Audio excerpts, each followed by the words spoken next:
Hello, my name is Megan Thoman, and I'm here to tell you my miraculous story. When I was young, especially after I went to driver's training and earned my driver's license, I was the type of person who always wore a seatbelt in the front seat, but never in the back. I thought that if an accident happened when I was sitting in the back seat, unbelted, I might bump forward, bump back, bump left, or bump right. I imagined I might break an arm or a leg, maybe an arm and a leg, or maybe all four extremities. However, although I knew that it might be painful, it would not be a big tragedy since bones heal in about 6 weeks. I never imagined what did end up happening to me could happen.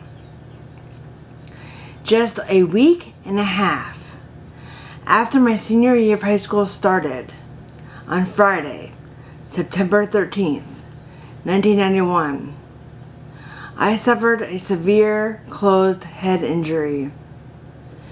At that time, I was 17 years old, and a serious automobile accident changed my life forever. On that fateful evening, I was sitting unbelted in the back of my friend's car when a person who was later charged with felonious driving crashed into us nearly head on.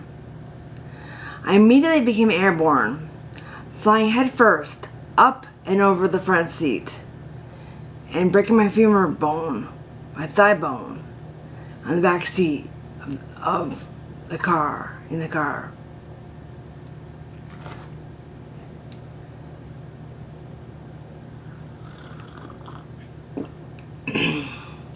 The femur bone is the toughest and strongest bone in the body. It takes approximately 2 tons of pressure per square inch to break that bone, and I broke it. My left foot is wedged underneath the driver's seat. My left femur bone broke against the back of the driver's seat, and it smashed my head into and broke the steering wheel coming from the back seat. Had my left foot not been wedged underneath the driver's seat, I would have flown through the windshield and smashed my head against the pavement at more than 2 tons of pressure. At some point after the collision, I stopped breathing. When the EMS workers arrived at the scene of the accident, I was technically dead. I did not have any vital signs. I was not breathing. My heart was not pumping. I was technically dead. The EMS workers revived me after breaking me out of the car by the jaws of life. Thank God. The accident happened on 7 Mile Road in Northville, Michigan. I was transported to the University of Michigan Hospital by the survival flight helicopter. The day before the accident, on September 12th, 1991, Northville had approved helicopters to land on the streets. I believe that is the biggest factor in my survival, because the helicopters were able to land right on the street near the accident to take me to the hospital. The flight from the scene of the accident to the hospital was 8 minutes. It would have taken a regular ambulance about 15 or 20 minutes to drive to the hospital from there. I had to be continuously revived all the way to the hospital. I was dying, not dying, dying again, not dying, not breathing, over and over and over. I'd be continuously revived all the way to the hospital. The survival flight helicopter's name is Chris Nelson. He was the flight nurse. He does not know this, but he is my hero. Once at the hospital, the doctors gave me a less than 10% chance of survival. Just to live was less than 10% chance, which really was a 0% chance of recovery. Chris Nelson told my parents, she will live. When I get them here alive, they live. He is the person that took care of the only survival, a little girl in a Detroit plane accident in 1988. And he took care of her. She's the only survivor from the accident. I was diagnosed as having a serious closed head injury. I was in critical condition and was on full life support and in a full coma for 6 weeks. And then in a severe vegetative state, semi-coma, for an additional 6 weeks. Which means the accident was on September 13th. I did not recover until November 26th, approximately. So it was like 2 months and 13 days. I was required an assortment of life support systems during the entire time.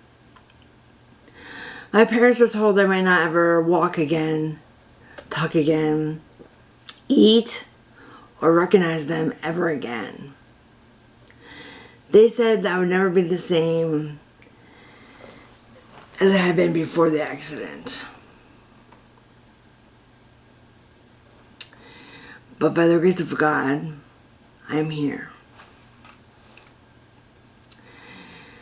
I was told, my parents were told, that I was the prime candidate to be put into a nursing home for the rest of my life. Initially, I had a less than 10% chance of living. Then, for 3 days, I was touch and go. I was dying, I wasn't dying, dying again, not dying again. My parents would rush to the hospital in the middle of the night because they thought I was dying. I wasn't, had only minutes or hours left to live. They would get to the hospital and I wouldn't die. And after 3 days, that's when they were told that I was a prime candidate to be put into a nursing home for the rest of my life. Soon after the accident, many friends and family and other people who had only heard of the tragedy began to create prayer chains and other special prayer services for my recovery. For instance, people were praying for me because my dad was working internationally, somewhat, for North American Phillips. There are people who I know for sure there are prayer chains for me in China, Germany, Norway, Japan. One of the most unusual suggestions came from an old friend of my parents who lived in Detroit, Michigan. And her name was Linda Nadeau. She had brought to the hospital a small bottle of holy water and a small blessed religious medal, which both have been blessed by Salinas Casey. Salinas Casey has been involved in many miracles, and he has been on the cusp of being canonized as a saint for years, but I still believe he isn't a saint. He was in a number of medical situations where people recovered from almost impossible circumstances. So my parents were instructed to attach the medal containing Father Salinas' image onto my hospital pillow and to bless me every day with holy water. My mother pinned the medal onto my bed to keep it out of the way, And she blessed my forehead with the holy water and said a few short prayers every day. Within a short couple of weeks, I began to make slow but positive progress. At the time, in the state of Michigan, a person was not allowed to be on a ventilator for more than 10 days. When the doctors told my parents that they were going to do a tracheotomy on me, my father used some expletive language that prevented them performing the procedure.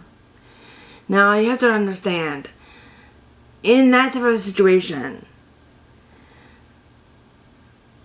my father had to use some humor once in a while to stay sane. Because, for instance, when I was initially brought to the hospital and my parents were told that I had O positive blood, my dad's like, O positive? Now he knew that was possible, but he still pretended as if he did not know. He's like, O positive? What are you talking about? I'm A. My wife's B. How could she be O? Which, my dad knows it's possible, but he was just pretending. And he's like, oh, get the divorce lawyers. Get them, call the lawyers. I want a divorce. He was kidding, of course. Just like when he was told they were going to do a tracheotomy on me after 10 days of after me being on the ventilator. And he's like, use some expressive language. He said, you can't trach her throat. You can trach before you trach her throat. He was kidding, of course. I mean, seriously. He said you could trach yeah. So, anyway, since he said this, of course they would have done it if it was needed 100% for sure. But I was breathing a little bit on my own. Anyway, even with the ventilator, I still was breathing like 90% on my own. So it really wasn't that important. So they give me extra oxygen through an oxygen mask, but I was not on the ventilator after 24 days. So the law was that a person could not be on the ventilator for 10 days. After 10 days, my dad would not allow them to do the ventilator on me. So I remained on the ventilator for 24 days. And that ruined my voice. In addition, a metal probe was inserted into and through my skull here by drilling a hole into it. They take like a regular, almost like a Black & Decker drill, and just drill it right through the skull, and I can practically feel that. When I do that, they had to do it 3 times. They moved the probe, but they measure brain swelling. They measure brain swelling. The measurement is done in ICPs, which is intracranial pressure. My ICPs, my brain swelling, was uncontrollable. Typically, when a person's ICPs are 10, he or she is experiencing a migraine headache. When his or her ICPs reach 20, it's permanent brain damage. When they reach 40, you're typically dead. And mine reached 83. I know, you think, what? You're supposed to be dead once they reach 40. How can be more than twice dead over? Well, I'm telling you, it's a miracle. I did not believe this for a while. I thought, gosh, this is really crazy. How can my ICPs be 83, 80? When most people are dead by the time they're 40.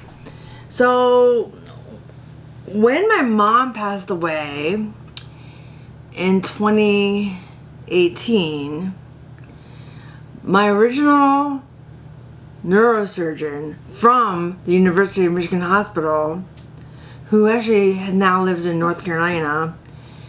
He flew to Wisconsin, to where my mom lived, for her memorial service after she passed away.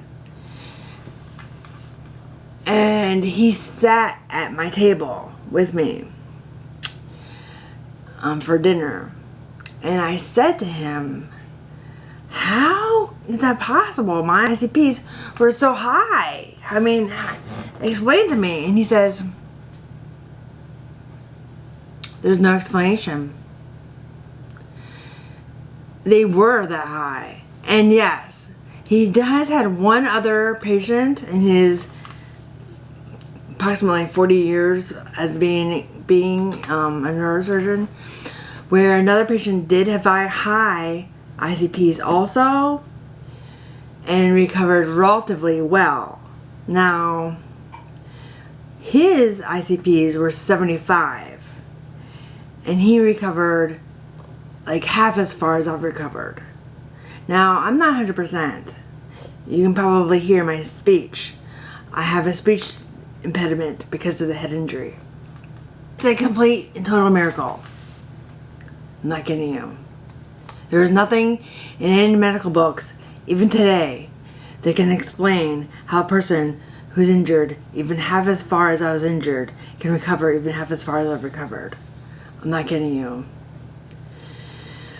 Nurses were pushing me into the operating room for emergency brain surgery when a nurse suggested moving the probe that was in my skull to see if my ICPs would stabilize.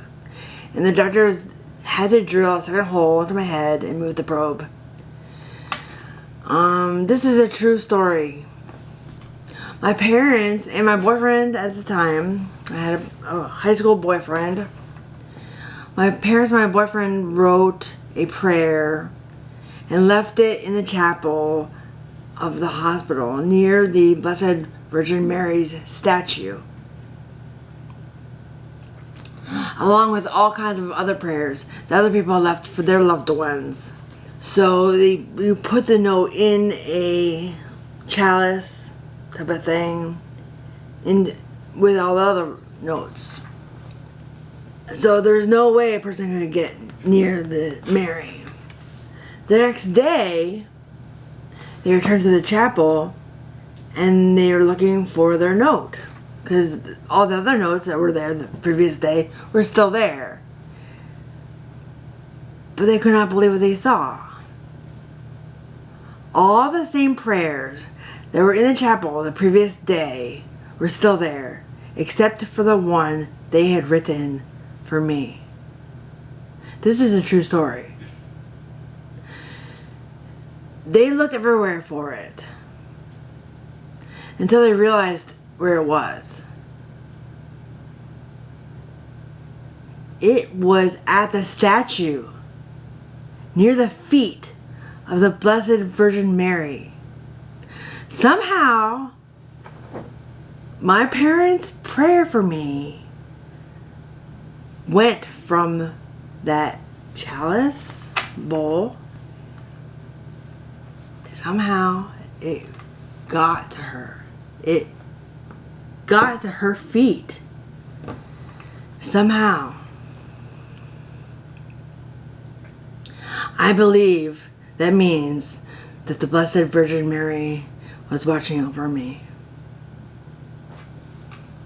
My neurosurgeon, Dr. Mark Roy, who I told you came to my mom's memorial service, he got very close to my parents during the time I was there. After having my last CAT scan, he told my parents about prognosis, using a lot of medical terminology. My dad said, "What does that mean? Tell me in terms that I can understand what that means." And because he was so close to them, he actually said to them very bluntly,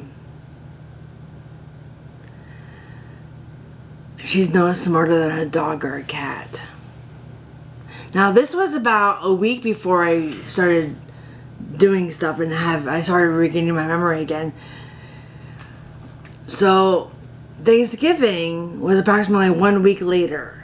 So think about this. This is about a week before Thanksgiving. I was no smarter than a dog or a cat, according to my CAT scan. Thanksgiving is the day I believe I got better. So my parents were given permission to take me home for a 1-day, 12-hour visit from the hospital to their home.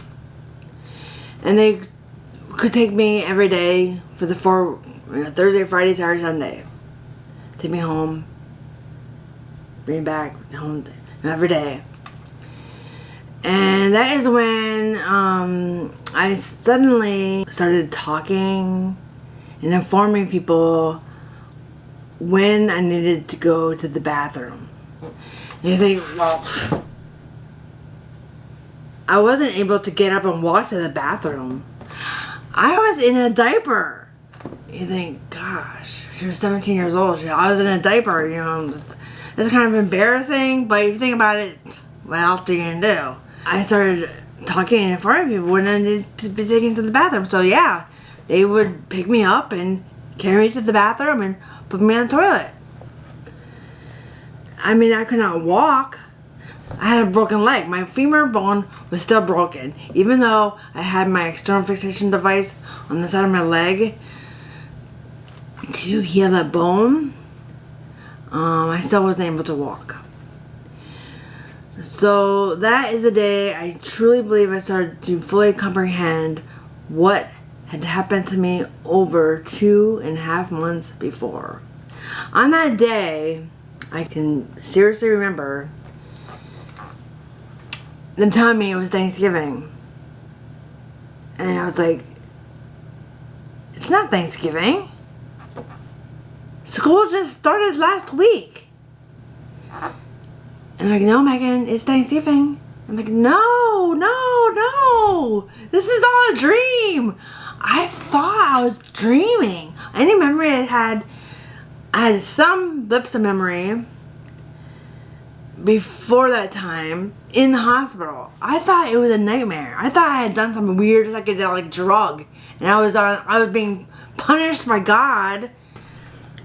I was in the hospital and being punished. I couldn't do stuff. I was laying there doing nothing, and I thought this is all a dream. So I asked my family, take me to my bedroom so I can go to sleep. So they would. They would pick me up and carry me to my bedroom, and I would take a nap. But I'd wake up and I'd still be the same way.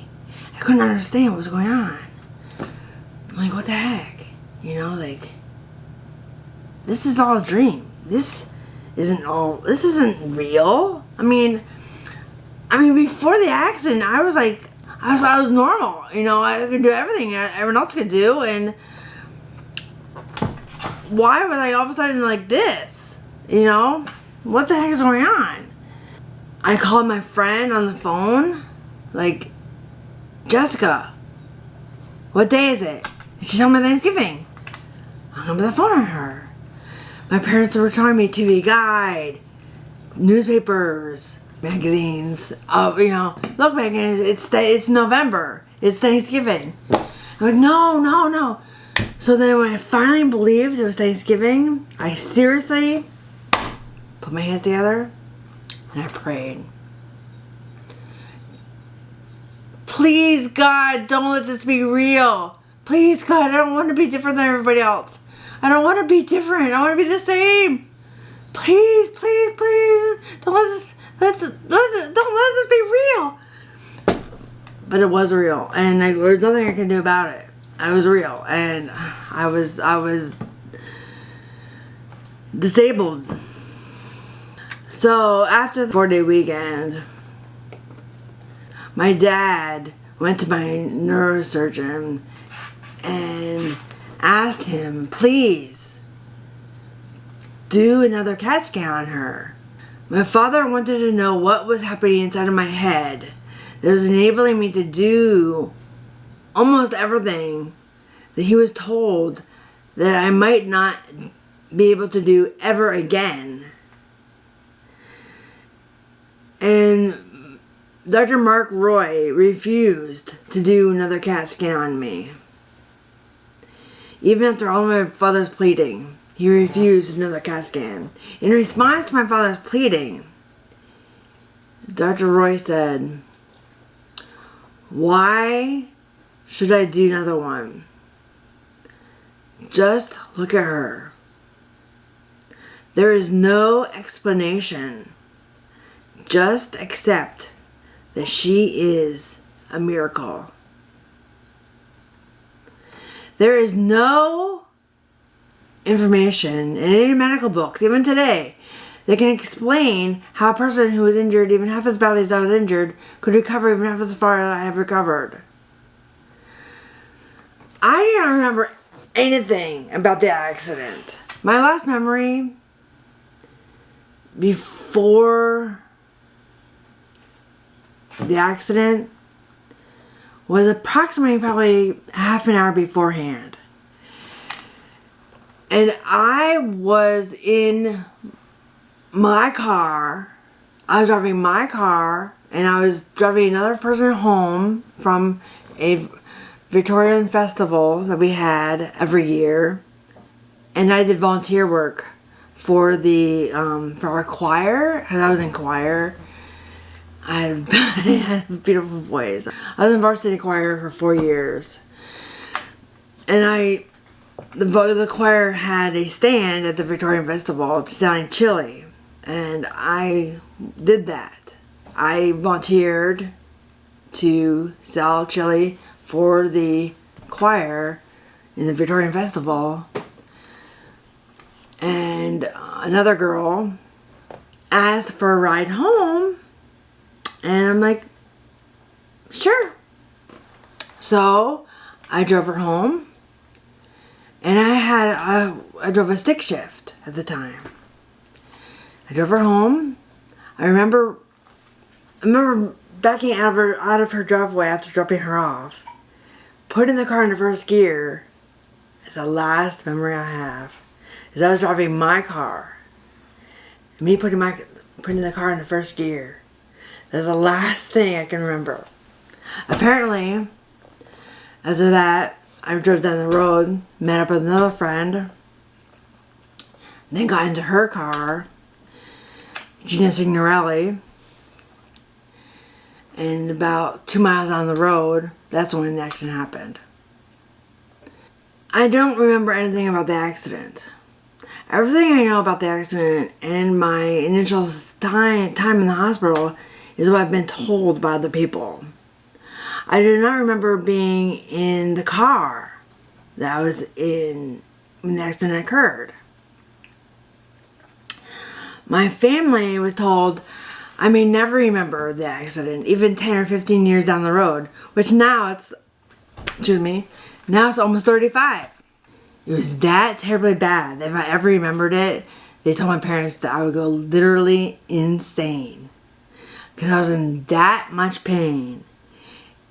And that many things were going on that I would go literally insane. And I'm thinking I might have seen God. Maybe. But I don't know. I don't remember it. My speech articulation was the most affected. And I learned in my language development and disorders class that my speech was most affected because the Broca's area of my brain received the biggest impact when my head hit the steering wheel. And that would account for the scar on my left temple here. If you can see it. So, I underwent 6 different therapies to get back to an independently functional level. Occupational, physical, speech, psychological, recreational, and voice. a subcategory of speech. It must be understood that my progress toward recovery was very slow and tedious, like Father Salinas' struggle to reach the priesthood. It was Father Salinas Casey. My slow yet steady progress rate was only an example of how Father Salinas Casey worked. It was worth all of the pain, suffering, and aggravations of going through all those therapies because I look, feel, and am perceived as being normal. Although I do have damage to my vocal cords from being on the ventilator for so long, nobody could or would ever know that I have been and still am brain damaged. I tend to get upset easier. It's harder for me to express my emotions. It's harder for me to get by with everyday tasks on my own. I mean, not completely, but pretty much. I'm pretty brain damaged. Anyway, I was only 1 credit shy from graduating from high school on time. So I was required to take 2 summer school classes. Since I was done with all my high school requirements, I was able to take any 2 classes I wanted. I took a senior refresher math class and a gym class. And although I did not receive a diploma, I was still a special part of the 1992 Northville High School graduation ceremony.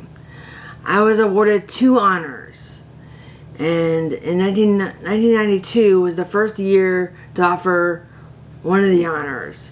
It's a plaque, which consists of different people's names that have overcome adversities in their graduation years, and the plaque is currently hung in the Northville High School office.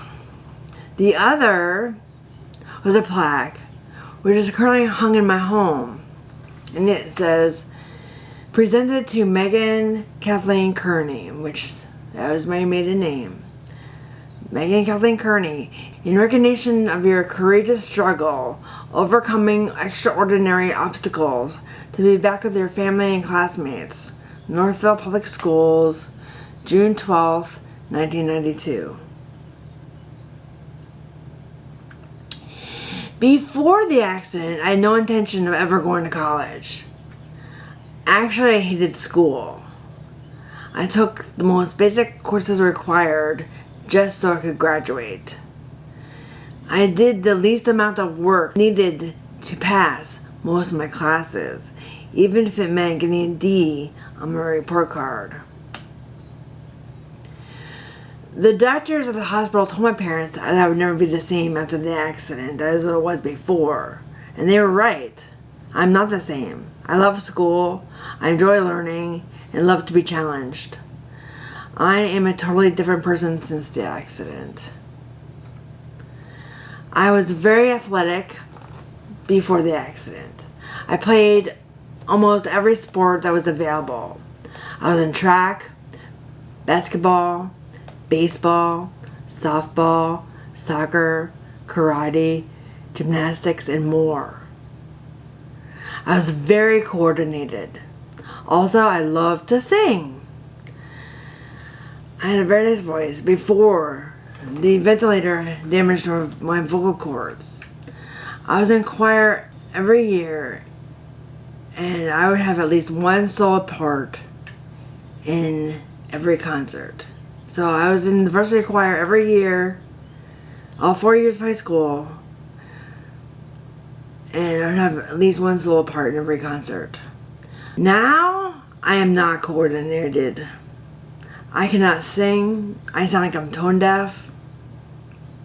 Still, that's okay with me, because it's a complete and total miracle that I'm even here. If I can live being not as coordinated as I was and not singing as well as I did, that's fine with me because I'm here. I could and should have many more difficulties than I do have. I currently am an alumnus at the University of Wisconsin, Green Bay. I majored in human development and I minored in psychology and graduated on May 25th, 2002. That was the first time that I had the opportunity to wear a cap and gown. I was elated. I got married 2 short months after graduating from the university on July 27th, 2002. My husband and I were blessed right away. Our first baby, a daughter, was born on April 11th, 2003. Her name is Caitlin Elizabeth. Both she and her younger brother, Bradley Michael, are the lights of my life. Bradley was born on April 3rd, 2005. Just 8 short days of 2 years after Caitlin was born. I believe that God has a higher purpose for me. Since the accident, I've asked God why. Why am I here? Why was my intelligence spared when so many others with less severe injuries do not recover as fully? I believe that I finally found the answer to my questions. God wants me to educate others about head injury prevention. It is my newly found passion. In July 2000, I successfully completed a Head Smart Neighbors and Head Smart Schools workshops. The Brain Injury Association awarded me with Head Smart Educator Training, Certificate of Training. I was previously, for many years, the VIP speaker for the Think First program. VIP speakers are voices of injury prevention. We tell our stories to help facilitate the Think First mission. Think First is a national head and neck injury prevention foundation. The organization is called Think First because we ought to think first before an accident occurs. My VIP Think First message is that wearing seatbelts is very important, even while seated in the back seat. If I had simply taken 5 seconds to put my seatbelt on, I would not have been injured nearly as severely. Even if I can help to prevent one person from experiencing a traumatic head injury, it will be worth it. There were 2 other girls in the car with me. They and still are good friends of mine, though one of the girls, the frosty passenger Jessica Bates, has passed away about 2 years ago from another disease. But she was the fuzzy passenger. She was wearing a seatbelt in the time of the crash, and she hit her head on the side of the window, and as a result she had a minor head injury, which still has nothing to do with her passing away 2 years ago. And she was unconscious for approximately 12 hours. Jessica does not remember the accident either. And she had a minor head injury, which is still significant. Any head injury is significant. Minor or major, significant. Head injuries are very significant, but the brain is very, very, very delicate and important. It controls everything you do. The driver, Gina Signorelli Matucci, she's now married. She broke her jaw, but I broke her jaw for her by landing on the back of her head. But I technically saved her life as well, because she also was not wearing a seatbelt. And she could have flown through the windshield. But I landed on the back of her head, which caused her to break her jaw, but kept her inside of the car. The man who caused the accident and his passenger, they both broke their legs. And the driver was convicted of felonious driving. His name is Clinton Kukic. Clinton Kukic was the one who caused the accident. He was charged with felonious driving. And felonious driving is worse than reckless. His driver's license was taken away for 1 year.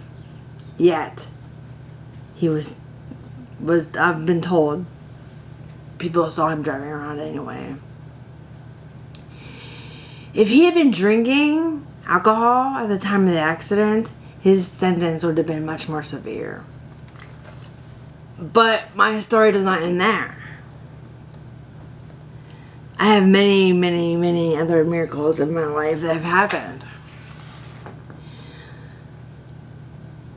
So that ended when, I said my daughter was born in 2003, my son was born in 2005. I thought I was living a magical storybook life, like having a house with me and my husband and my 2 kids. I was a stay-at-home mom.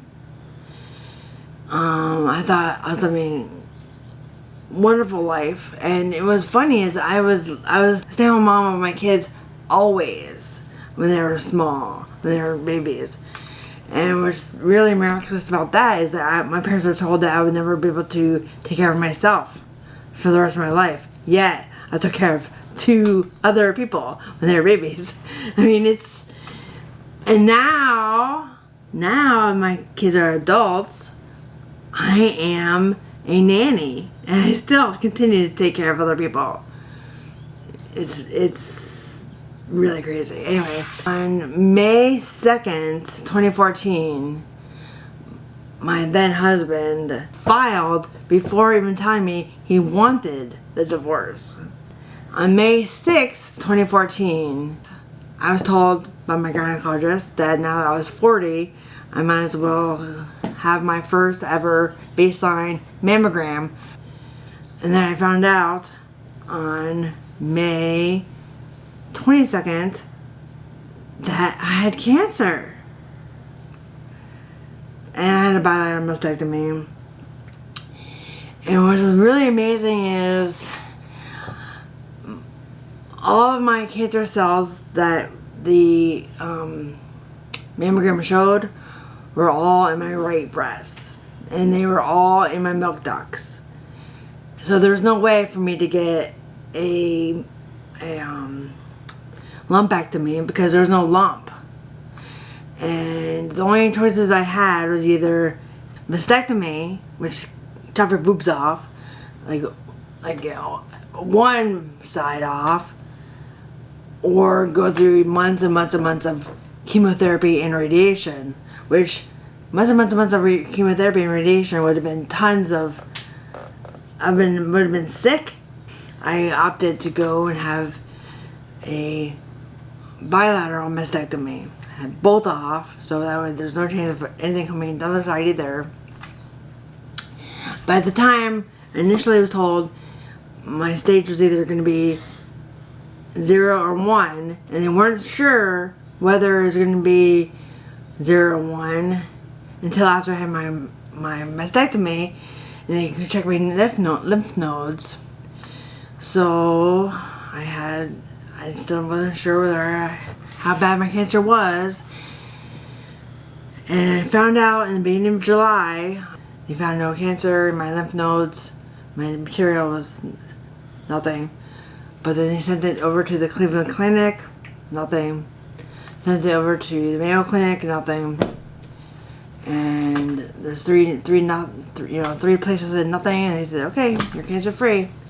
In 2023, I met another man another man who I actually met, and I didn't want to get married again because I got through a terrible divorce. A whole years long of divorce and breast cancer at the same time was really hard for me. And then I didn't want to get married to anyone ever again. I met my current husband, Kevin. He didn't want to marry anyone ever again either. He went through a bad divorce. So we said, okay, we like each other, we love each other, we're not going to get married, fine. A month after we met, I went to Michigan from Wisconsin, where we live now, to meet his family, and they loved me, and I loved them, and I felt right at home right away. I felt like I was home again. I felt like, I felt very comfortable, and they loved me, and they liked me, and whatever, and I got some jokes like on my Facebook, like when you see those things like, when are you gonna get married? And his dad's like, you should get married. No, we're not gonna get married. Well, yeah, you should. And on the way driving home from Michigan back to Wisconsin, we talked about it. Thought, well, sure, let's get married. And we did. And we've now been married for over a year.